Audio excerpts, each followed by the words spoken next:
Good morning, everyone. Welcome to Sports Shorts Daily, presented by LeBears Casino. Ronnie Rance alongside TK on this Louisiana Sports Hall of Fame Wednesday. A huge day today in the world of the Louisiana Sports Hall of Fame. And here's why. First off, 10 a.m., I mean, less than an hour from now, we will announce first on social media, then statewide to all the outlets.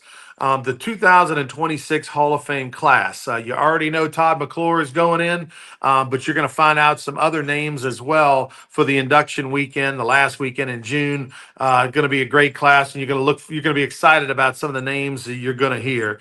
Trust me, that's coming up at 10 o'clock. I'll actually be on after further review with Matt Moscona this afternoon at 4 o'clock Central Time. Of course, Matt's show is on in markets across the state of Louisiana, and we'll be talking about the Hall of Fame class in depth in the selection process as well, which he participated in for the second year in a row. And so that'll be coming up today on AFR at 4 o'clock. You can obviously download the 1045 ESPN app and listen anywhere you want, watch it on YouTube, etc. The also coming up at noon, we launched the Gridiron Kickoff online auction. I mean, over 250 auction items. All the proceeds benefit the Louisiana Sports Hall of Fame Foundation. If you're a golfer, we have like 12 different golf courses across the state. If you are a sports memorabilia freak, we have everything you can think of under the sun. We got some great dinner experiences, etc. That's coming up at noon today. It'll be launching that, and we'll be adding more auction items actually as the week goes on. So just whatever you see today, don't think that's it. We'll be adding some more things over the next 6 days. It starts today at noon. It'll end September the 16th, 9 p.m. September the 16th, 9 p.m. You can get to it through lasportshall.com or through links on all of our social media. So giant day in the world of the Hall of Fame. Now, Tommy, let's talk a little bit while you're over at Tremonti's Meat and Seafood about the LSU Tigers. They had a sellout against Louisiana Tech. I don't know if it's officially a sellout yet against Florida. I imagine it They is. said that only single seats are left. In other There words, you if you're go. looking for two together, you might have to. You got to find a friend. But that said, it's been a strange first couple of days. We're Wednesday. We're not even at noon on Wednesday, and the line from when it opened up after Sunday to now has moved around a lot. Well, it's moved 2 points down. It was 9.5. It's down to 7.5 this morning. I got a friend that actually found it at 7 last night and made the bet. And the over and under came down to 48.5. I'm not sure why on Tuesday night, Wednesday morning this occurred. And no big. Although the injury reports will come out, maybe it's because LSU's not going to have their center and their wide receiver slash tight end, Trey Green, and then Moore at center.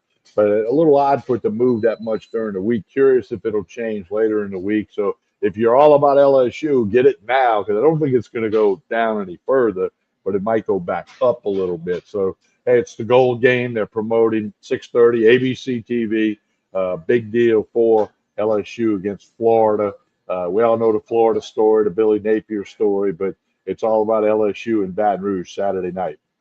Well, oh, by the way, it's the real gold, not that puke gold, that laundry faded gold, sun faded gold that the Saints wore on TV Sunday. Um, but the game opened as LSU was a 6.5 point favorite, climbed all the way up to 9.5, now back down to 7.5. So that's a lot of movement for a game that I expect to be, a close game. I mean, you got two teams that are, a little banged up. Florida, questioning some things after losing to South Florida. So yeah, I mean, it's in my mind a coin flip game. Florida beat LSU last year with Garrett Nussmeier quarterback. They did better. And some people nationally are saying, South Florida, who beat Boise the first week, and they played the Miami Hurricanes this week. Some people saying, they beat Miami. They're a top 10 team. So maybe Florida didn't lose to nobody, although it was a 17, 18-point line in that game. So that's why you call it a major upset, the whole inside the state of Florida thing. But, the Gators beat LSU last year. I mean, they'd like nothing more than to come in and do it. And LSU is going to have to play, the 60 minutes of football, the old thing. Um, National TV, ABC. Remember, this is the new deal. No CBS anymore. So a nighttime game on ABC. Brian Kelly urging fans at his press conference to like, all right, live up to the hype. Basically, he said, like your Death Valley. We hear all about Death Valley, how intimidating it is, all that kind of stuff. Like it's time. It's time to make a difference, and that's what he's urging and hoping that it's going to be a raucous environment on Saturday night, and I have no doubt it will be. Well, it should be. And then the other thing is the crowd needs to stay. I mean, last week against Louisiana Tech, it wasn't a blowout. And in the third quarter, they estimates say 25, 30% of the people left. And then by the fourth quarter, I mean, every time there'd be a punt and the camera hits the wide shot, you're like, oh my, there's a lot of empty seats in there. So you got to stay. Now, I get it. If LSU's up 35 nothing at half, people are gonna go find something else to do. They're gonna go to LeBair's Casino or something. But you got to hang in there because you never know what can happen in an FCC game. That's the other thing. This is an FCC game, conference. You need this conference win. And Coach Kelly has said, "Hey, crowd, do your part of the job." I don't think that. I think with the Louisiana Tech game, I think you had so many people that probably had just already mentally prepared that, oh, LSU's going to be up big in the second half, and we're going to leave and all that. And I think a percentage of them just stayed with that plan. Maybe they were Tommy in preseason form, not regular season form, from a standpoint of it was hot. They've been out there tailgating all day. First game maybe got out there a little bit too soon, maybe went a little too hard. Right out the paint, went too hard, too fast, and then didn't leave enough in the tank. It's a marathon, not a sprint on Saturdays, and for LSU football. And maybe there was too many people sprinting, and they needed to get home. But no, I agree with you. We've heard all the excuses. And one of the biggest reasons and complaints, I guess, that people give you is the old traffic issue and the old, it's hot, type issue. And, what I say to that is, you know, yes, the traffic's bad, but listen, it's bad everywhere. It took an hour to get, to get out of Clemson, when we were there a couple weeks ago to get to the interstate, when normally that might take 15 minutes. It's just a part of it. If you're going to go to a big game, if you're going to go to a football game, you just have to mentally understand that. Make sure, when you get in the car, you're in the air condition. You can attach your phone to Netflix so that if you're just sitting there, not moving in the parking lot for a half hour, watch a show. I mean, it's not that big a deal. People losing their mind and freaking out over it. It's an hour of your life, people. And you get to spend it, with someone you care about, your family, whatever the case may be, your buddies, whatever the case may be. Just enjoy yourself. It ain't that serious. But for whatever reason, people just lose their mind if they have to sit in traffic for 45 minutes as if, let's leave in the third quarter. We spent all this money. We're going to leave. We're going to miss. But hey, we got home in time to see it. I mean, come on. Well, and the other thing about that is only 7 nights a year. It's not like this is twice a week Right. that you're having to Right. go through it. Enjoy the experience, take it all in, stay there to the end of the game. And if, like you said, Ronnie, in today's world, if you're in traffic, you make phone calls, you watch Netflix, you check the other scores around the country of your other teams you follow and the other conferences. I mean, it's a different world. So yeah, I'm agreeing with you. Get over it, people. Go to the game, stay at the game. And I get it, fourth quarter, if they're up 35-3, you might want to, they're not coming back, but if Or, it's a or if two-score it's game, raining, I get it. If it's raining and you're not in the suites or something, and I understand that. But if the weather's nice and good, there's no reason to go anywhere. And it's funny. I mean, you live in Baton Rouge. We talk about the crime and we talk about this and we talk about that. And the Rougarou only played 2 months. So what are you going to do the other 10 months out of the year? And I mean, the whole reason you live in a city like Baton Rouge is for LSU to is for these moments, right? These LSU football games, these Rougarou games, these LSU baseball games. It's not like this is a metropolis that's full of fun and exciting things all the time. So enjoy the ones that we do have, right? and here's another question I would have for the fans. The fans that are complaining probably don't go to 7 games. They probably don't go to 5 games. It's those 1 or 2 game people. You got your core people going to be at all 7, going to tailgate. Yeah, they're going to do the whole drill. But you got most of these fans that are complaining. But like you said, make a decision and understand. Put a couple bottles of water in your vehicle. Just prepare for it. I mean, come on. Um, the AP polls came out, and there Uh, was a little bit of controversy. I mean, the AP poll. How many people vote on AP? Is it like 1,000 or something? I don't. I'd have to look that up. I'm thinking it's 750 to 1,000. The Associated Press, for those that don't know what AP means. I mean, it's So so tell us much about the controversy. what tell us about the controversy. There was a female voter, forget her name, but she had Florida ranked ahead of South Florida, and South Florida just went into Gainesville and beat them. Cokie Riley, who writes for the Advocate, he had a lot of major discrepancies in his poll, and these people were being asked to explain it. Well, she got asked, and her explanation is like, it really doesn't matter. And they're like, well, yes, it does for recruiting. Yes, it does for fan base. I mean, so she should really lose her vote based on her answer.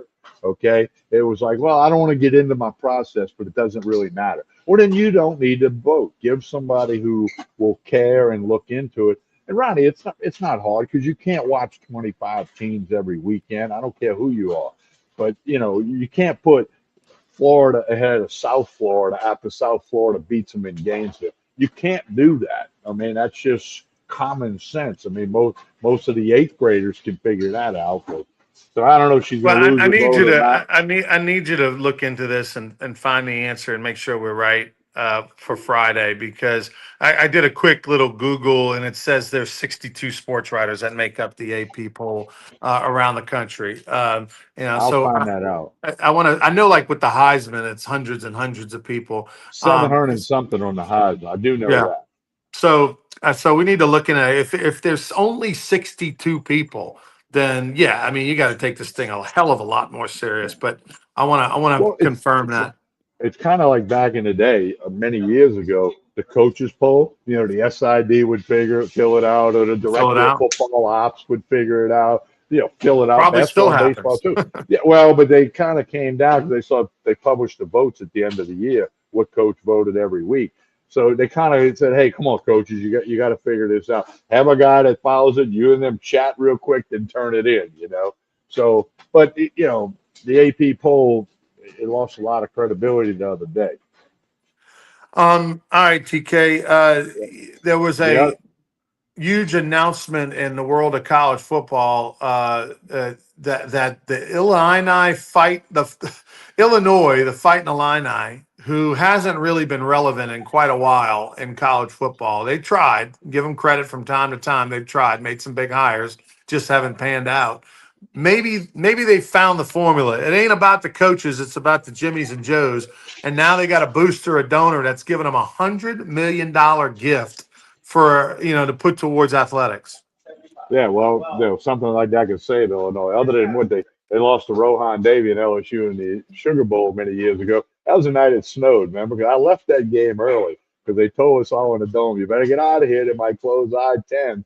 So a lot of us left early that night and listened on the radio. And I remember when I exited Segan Lane, it was covered with snow. I don't mean flurries and a little bit, and they did end up closing some of the thing over the spillway for a little bit. But yeah, that was last time Illinois football was relevant. But Brett Bielema has done a good job there. That didn't work for him at Arkansas, and he had some success at Wisconsin.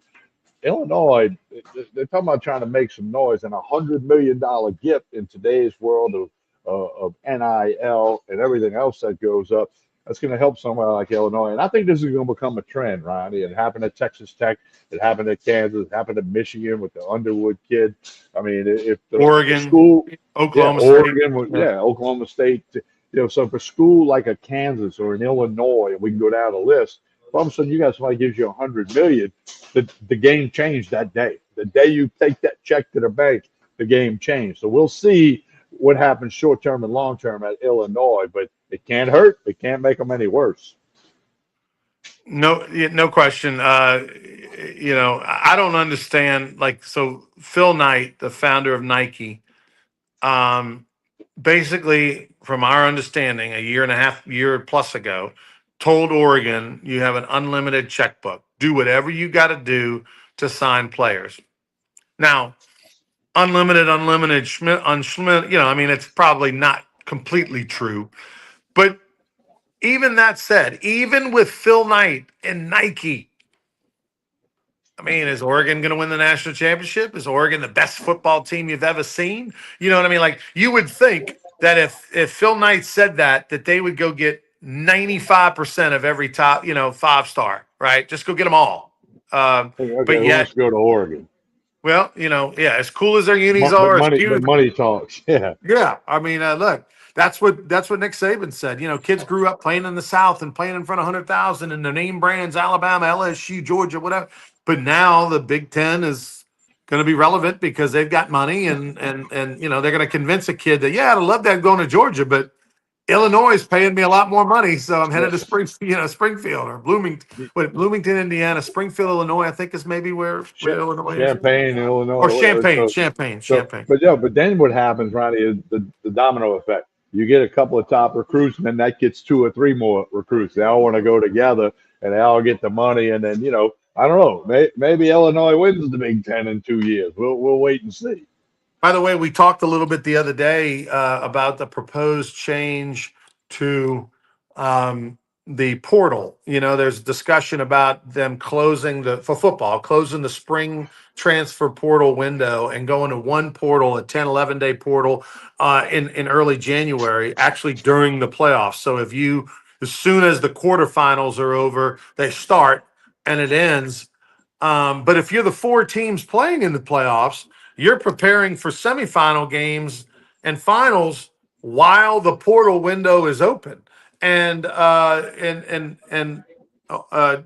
Coach Day at Ohio State has come out against this new proposal. He said most of the coaches in the league and the Big Ten are against it.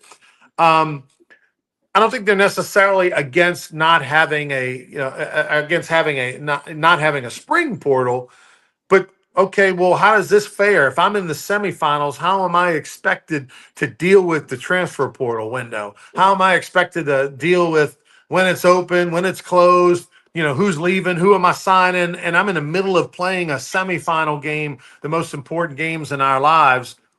He's got something there, Tommy. The problem is, I don't know if there's a perfect system because it's college. We still are under the ruse that this is college football and it's about education and all that stuff. School starts at the end of January. Most schools, most spring semesters, they might have class January 15th or something like that, or 20th for sure. It's very rare that people are in the quarter system and might have off or something. So because of that, what are you to do? You can't have the portal window be open and nobody can transfer after the fact. I don't know what the solution is. I just know that last year there were 9 players that went into the portal during the playoffs, and that's just terrible. That's a bad look to do. I agree with you. The whole school thing, sooner or later, the athletics will outweigh the school thing. Not right now, but I don't know the perfect answer for this, but I agree. Those four coaches, those four programs, are severely at a disadvantage versus all the other programs, and that next 8 programs who lost out in the playoffs, who can now focus on the portal. So somebody's got to get in the room, and they got to close the door and come up with a better plan, or the plan that most people, not everybody's going to like every plan, but that can satisfy the most people. And bottom line, make the most common sense. Okay, make some common sense. Let that factor in a little bit. I think that would be important. But I read the comments by Coach Ryan Day, and I don't disagree with what he said.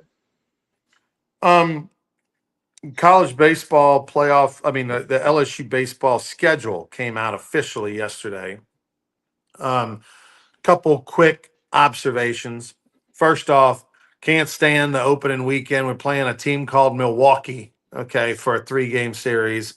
I mean, come on, man. Just if And we're gonna play, all during the day. if we're gonna play Milwaukee, Tommy, then just play ULM 3 times, Northwestern State 3 times, Southeastern 3 times. I mean, do something like that because these teams aren't better than those teams. And, and maybe there's a little juice in playing an in-state school.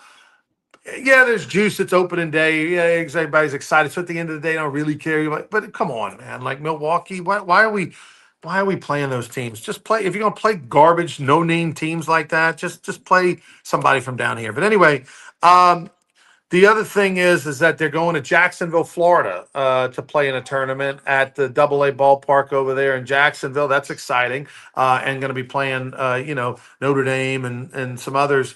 So that's exciting. That's the second weekend of the year. They'll be going over to Jackson. Most of the time when they play these tournaments, they go to Dallas or to Frisco or Austin or Houston. So excited to go east, and for recruiting purposes and just to change it up for the LSU fan base over in Florida, Georgia, that sort of region.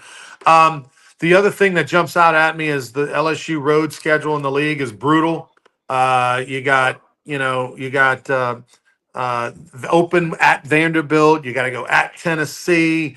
You're going to go at Georgia. These are all brutal teams. And then the other part is, hey, Paul Maneri gets to come back. South Carolina returning. Paul Maneri will return the first week of May in a South Carolina Gamecock uniform. Get to see his family, and I'm sure he'll get a tremendous ovation, and they'll honor him and all that. So that's my take on the schedule. It's a brutal schedule this year at Mississippi State as well. I can see LSU going 17 and 13, 16 and 14, any of that, and still winning the national championship. That's how Yeah, tough the schedule is. yeah, it really is. A lot of state schools on it, but you're right. You kind of hit all the high points there. We'll certainly talk more LSU baseball. A couple of fall games. In fact, they play one of their fall games will be in Hammond against Southeastern. So the fans over there in Tangipahoa Parish and neighbor next door to St. Tammany Parish, they will watch the Lions and the Tigers play baseball. I think it's in November. We'll double check that. Yeah, get to see some Roo players as well playing over there for the Lions, Blaze Priester and Fob and the others. Um, All right, TK. Well, we'll be back on Friday for more Sports Shorts Daily presented by LaBerge Casino. Of course, today, big Louisiana Sports Hall of Fame Day reminder. 30 minutes from now, we'll be announcing the 2026 Hall of Fame class on the website, lasportshall.com, and all of our social media. So give us a follow. Going to be a lot of fun when you see those names and who's all in that 26th class. I'll be on Matt Moscona's show at 4 o'clock today. So tune in to AFR for that. We'll talk about the Hall of Fame. And then noon, the Hall of Fame Gridiron Kickoff Auction. If you're not on the database list and you don't get the text or the email or whatever, go to lasportshall.com, click on the links on social media, and you can check out over 250 great auction items. All the proceeds benefit our nonprofit. And also, when you go to lasportshall.com, follow all the social media platforms, YouTube, Facebook, X, and Instagram. Let's build all that up. Let's do that when you go to that. There's your homework assignment. All right, tell us about Tremonti's as we get out of here. All right, Tremonti's. Today is a Wednesday. That means $6.99 for burgers and fries. They do that every Wednesday. You can eat here. You can get it to go. Bring a bunch back to the office. That's today. And of course, Tremonti's has all your tailgating, home gating, and game watching food and drink. Stop in and see the meat, the seafood, the wine, the liquor, and everything else they got here. 20 different flavors of sausage. Check it all out at Tremonti's. They can have you fully ready, set, go for all of your tailgating. You got friends coming over to the house. You going to somebody's house and you want to bring some stuff. Tremonti's has it all. Right here on Jefferson Highway, right down the street from Parkview Baptist Church and School. Tremonti's Meat and Seafood. You need to stop by and check it out. As Ronnie mentioned, we'll be back Friday morning. I'll be again here at Tremonti's Meat and Seafood for another episode of Sports Shorts Daily. Have a great Wednesday, everyone. Get ready for all that Louisiana Sports Hall of Fame stuff.